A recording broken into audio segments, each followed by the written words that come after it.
इस चुनावी जंग से बाहर होंगी और वो घर संभालेंगी और अनंत सिंह उनके पति देव चुनाव लड़ेंगे। ये नीलम देवी का आपने जिक्र किया, अनंत सिंह की पत्नी है। अनंत सिंह तो हालांकि खुद कहते हैं कि नहीं, हम उनको चुनाव नहीं लड़ने देंगे, लेकिन क्या लगता है? देखिए, एक परिस्थितिवश नीलम देवी विधायक बनी, आपको याद होगा। अनंत सिंह बाहुबली विधायक की छवि है उनकी, और वो अपने परिचय के मोहताज नहीं है, बेलाग बात करते हैं मीडिया के, तो अभी तो ट्रेंडिंग में वही चल रहे हैं अभी। अब वो एक केस में उनको सजा हो गई थी, अब वो सजा होने के कारण तब नीतीश गवर्नमेंट से 36 का रिश्ता था, और जो सजा हो गई तो उनकी मेमोरी समाप्त हो गई, वो सीट खाली हुई, तो वहाँ से उनकी धर्मपत्नी नीलम देवी चुनाव लड़ी, राजद से चुनाव लड़ी। अब वही संकट का समय जो आपने बताया कि उन्होंने भी पाला बदला, आ गई वो सत्तारूढ़ दल के साथ, जदयू के साथ।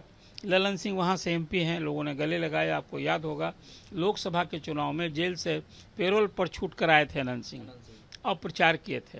हालांकि एक बड़ा रोचक नतीजा सामने आया कि लोकसभा के चुनाव में मोकामा क्षेत्र सिर्फ अकेला था जहां ललन सिंह की बढ़त नहीं थी।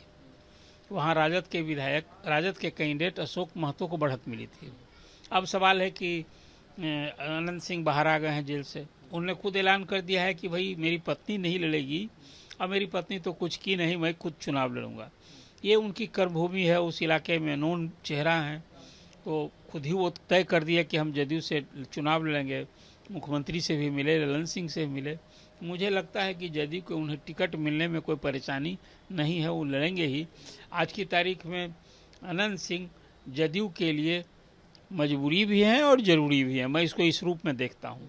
जो कास्ट कंपोजिशन है आज के चुनावी राजनीति में, धन बल, बाहुबल, जाति बल, ये जो 3 बल का जहाँ बोल वाला प्रभाव होता है, तो वहाँ अनंत सिंह तो सब में फिट दिखते हैं।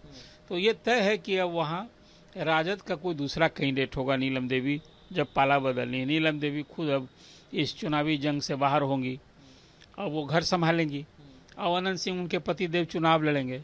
तो राजद से कौन लड़ेगा, ये सवाल आप आज मोकामा के क्षेत्र में है।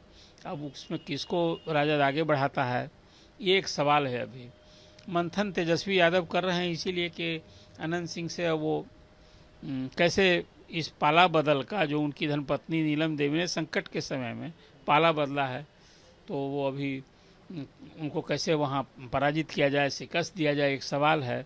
अभी नीलम देवी राजद की विधायक बनी हुई है असेंबली में, पाला बदलने के बाद भी उनकी मेमोरी नहीं गई है, और नीतीश कुमार ने तोहफा पुरस्कार के रूप में उन्हें 20 सूत्री की जो राज्य स्तरीय कमेटी है उसमें मेंबर बना दिया है, और उनको उप मंत्री की सारी सरकारी सुविधाएं मिलती हैं।